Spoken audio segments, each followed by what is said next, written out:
Conservative pundit Ann Coulter was canceled last night after students at the University of Ottawa protested.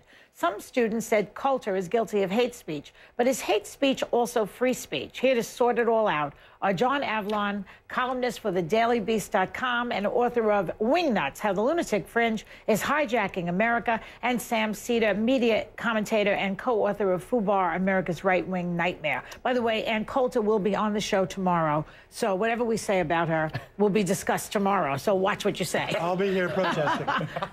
Okay, now, was it fair to cancel Ann Coulter? John, what do you think? That was cowardly. I think you invited her. I mean, you know her shtick, right? She walks right up to the line. She tries to incite and provoke to create publicity for herself. But you know, we can't have free speech at every place but college campuses. This is a good place to teach kids that, no, you can protest, you can disagree, but you do it civilly. I think the colleges, that what they thought she was in harm's way. That's why they canceled it, right? More security. Right. I mean, they should get more security. Yeah, I agree. I mean, she should have the right to speak there. I mean, the real story to me is that she's barnstorming in Ottawa during the healthcare debate. I mean, she's sort of like the Yakov Smirnoff of political pundits at this point. You know, he's sequestered somewhere down in the South, and he's got a business. He's doing all right there, but she's got to go to Canada. Well, it's a money gig, Sam. She makes money doing this. I hear you, but yeah. I mean, if she has to go to Ottawa to make money, she's sort of lost some of her relevance. Okay, let me tell you what. Is there a line between free speech and hate speech? These are the things that she's accused of saying. Well, she said, I'm quoting her, she's called Muslims ragheads, camel jockeys, and jihad monkeys. She's called John Edwards one of the worst things you can say. She said Jews need to be perfected by converting to Christianity.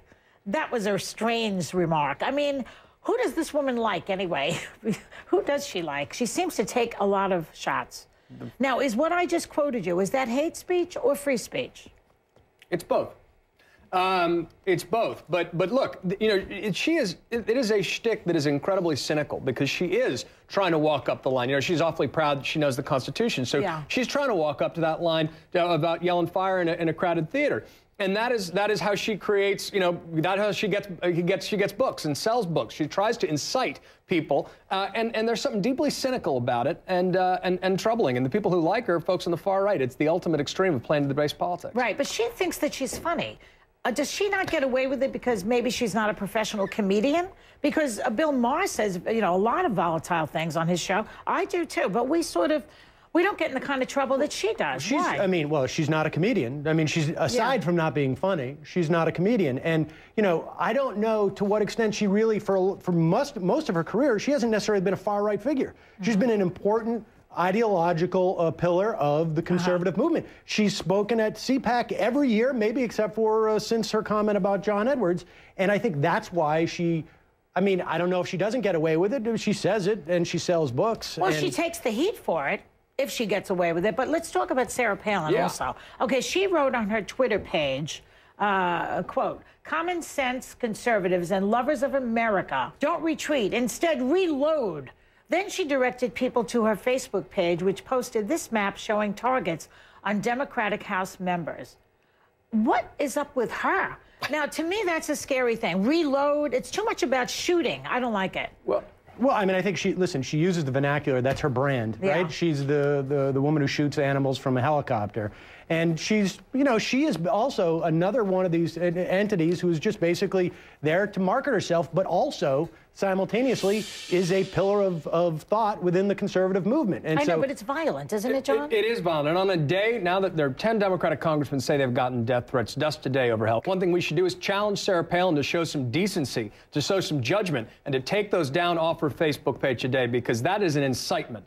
And that is inoffensive and unacceptable. So you're challenging her today, Absolutely. Take it down. Take it down. Can I take a bet on that challenge as to her rising to the occasion? No, of course she's not going to. I mean, this is what feeds the Republican Party now. And her base, essentially, loves this type of talk. They would love it if she came out and said, yeah, reload, cock and reload, and put another bullet in the chamber, metaphorically. Okay, now let's say, God forbid, one of these congressmen that she's targeting gets shot. Should she bear any responsibility for that, if that happens? You know, that's the problem with political language as incitement. You know, you are playing to the most unstable among us. When you use hate and fear to pump up hyperpartisanship, the most unhinged people in society get the wrong idea and take it literally. That's why we need to be smarter about this. She needs to show better judgment. The entire Republican Party, some leader in the party needs to stand up and denounce this extremism that's run rampant. And from Glenn Beck and Rush Limbaugh also. Absolutely. Thank you guys very much for this. Okay, up next.